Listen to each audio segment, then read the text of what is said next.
नमस्कार। आज हम बीएड द्वितीय वर्ष 8th paper knowledge and curriculum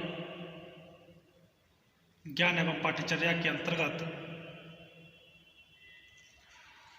पाठ्यचर्या विकास की प्रक्रिया के अंतर्गत प्रोसेस ऑफ करिकुलम डेवलपमेंट के अंतर्गत कल के व्याख्यान के अंतर्गत हमने शैक्षिक आवश्यकताओं का निर्धारण, शैक्षिक उद्देश्यों का निर्धारण, विषय वस्तु चयन के विभिन्न मापदंड और विषय वस्तु का गठन का अध्ययन किया। उसी पाठ्यचर्या विकास की प्रक्रिया प्रोसेस ऑफ करिकुलम डेवलपमेंट के अंतर्गत ही अधिगम अनुभवों का चयन किसी भी अधिगम अनुभव को निम्न प्रकार समझा जा सकता है।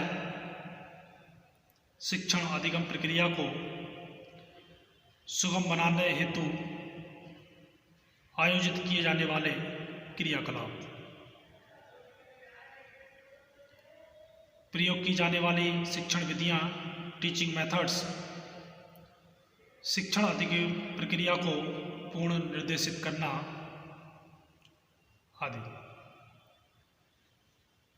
शिक्षण अधिगम प्रदान करने की मुख्य प्रविधियां व्याख्यान विधि, लेक्चरर मेथड, परिचर्चा विधि, परियोजना प्रोजेक्ट मेथड और निर्देशन विधि, अन्य अनेक क्रियाकलापों के द्वारा भी शिक्षण प्रदान किए जाते हैं, जैसे फिल्म दिखाना, प्रयोग के द्वारा क्षेत्र पर्यटन अथवा नोट लेना आदि। शैक्षिक क्रियाकलापों एजुकेशनल एक्टिविटी को शिक्षण विधियों के साथ जोड़ा जाता है।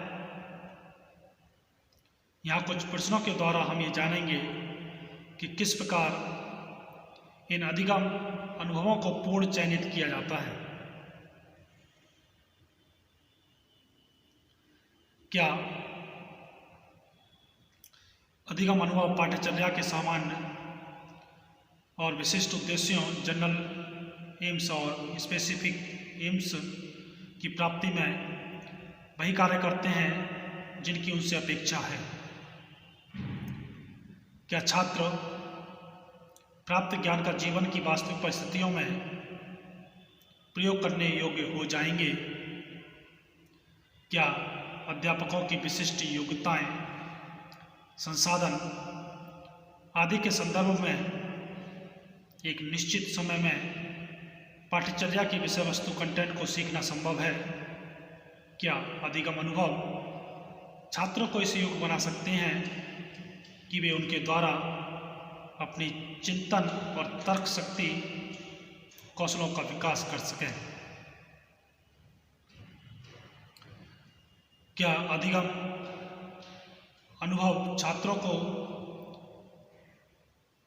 इस बात के लिए अभिप्रेरित करती है कि वे व्यक्तिगत रूप में और सामाजिक सदस्य के रूप में अपने अस्तित्व को समझ सकें? क्या अधिगम अनुभव छात्रों को अपनी आवश्यकताओं और रुचियों को व्यक्त करने में योग्य बनाते हैं? क्या अधिगम अनुभव छात्रों को नए अनुभव प्राप्त करने के लिए खुलेपन और विविधता के प्रति सहनशीलता प्रदान करते हैं? उपयुक्त प्रश्नों के द्वारा अधिगम अनुभवों का उचित चयन किया जा सकता है। अब जानते हैं पाठ्यक्रम का मूल्यांकन।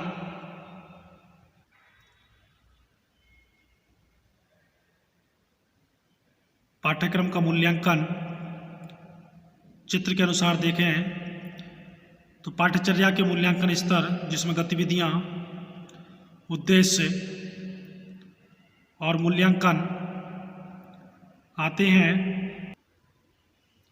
अर्थात सबसे पहले उद्देश्य बनाए फिर उससे संबंधित गतिविधियाँ करवाई जाती हैं। उसके बाद पाठ्यचर्या का मूल्यांकन किया जाएगा। किसी भी पाठ्यचर्या के मूल्यांकन की कुछ विशेषताएं होती हैं, जैसे पाठ्यचर्या के उद्देश्य के साथ उचित संगति स्थापित करना,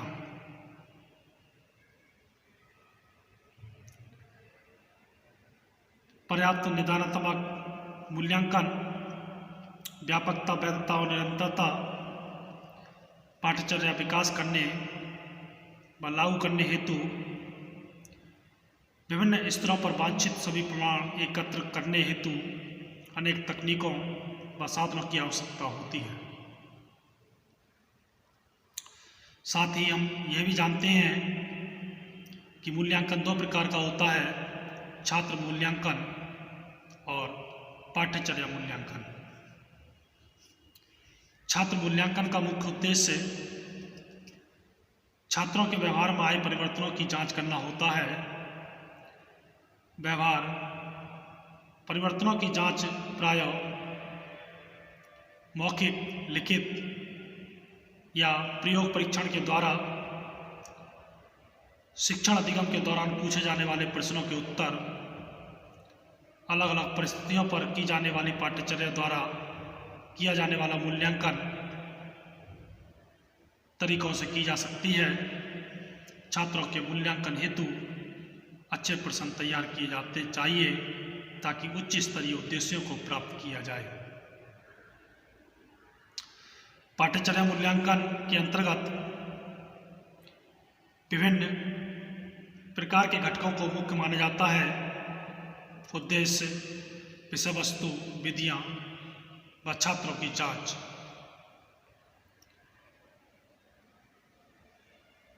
उपयुक्त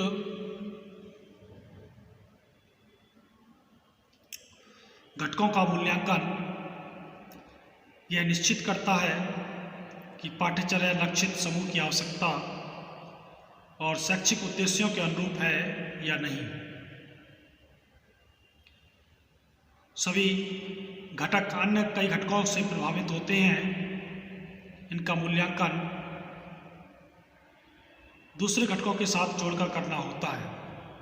सभी पाठ्यचर्या का मूल्यांकन इस चित्र में दर्शाया गया है।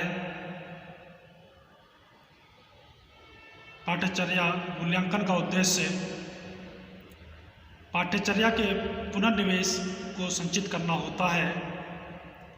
इसके प्रयोग के द्वारा पाठ्यचर्या में सुधार लाना होता है। पाठ्यचर्या मूल्यांकन करिकुलम इवोल्यूशन के महत्व को लेकर कई बार उदासीनता भी देखी गई है।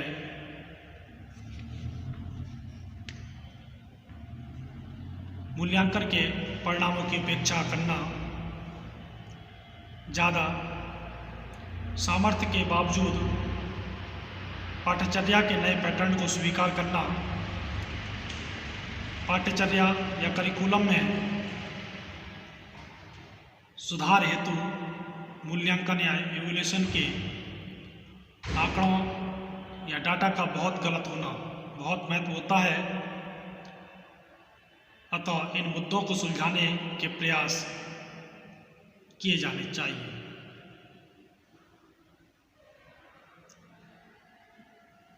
अब बात करते हैं पाठ्यचर्या का पूर्व परीक्षण।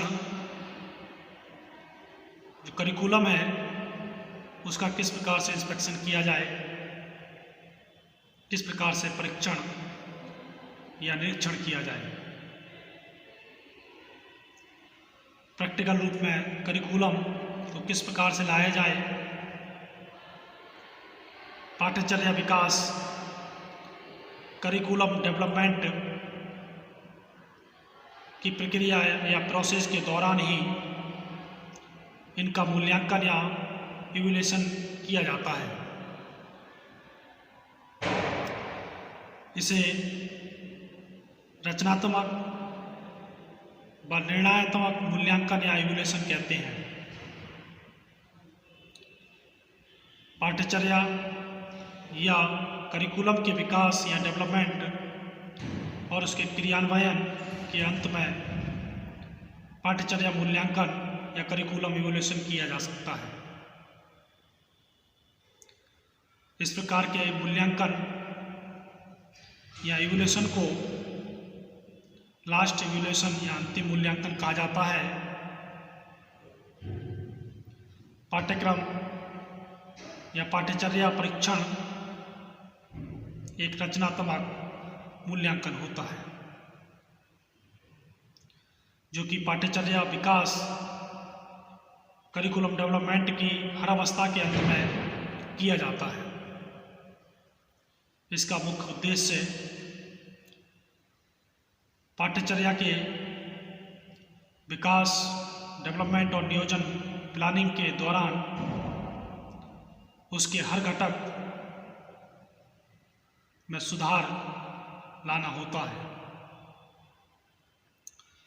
रचनात्मक या निर्णयात्मक मूल्यांकन या इवोल्यूशन पुनर्निवेश और समायोजन की प्रक्रिया प्रोसेस ऑफ एडजस्टमेंट का प्रयोग करता है और पाठ्यचर्या विकास करिकुलम डेवलपमेंट की प्रक्रिया को निरंतरता या कंटिन्यूटी प्रदान करता है। तो ये था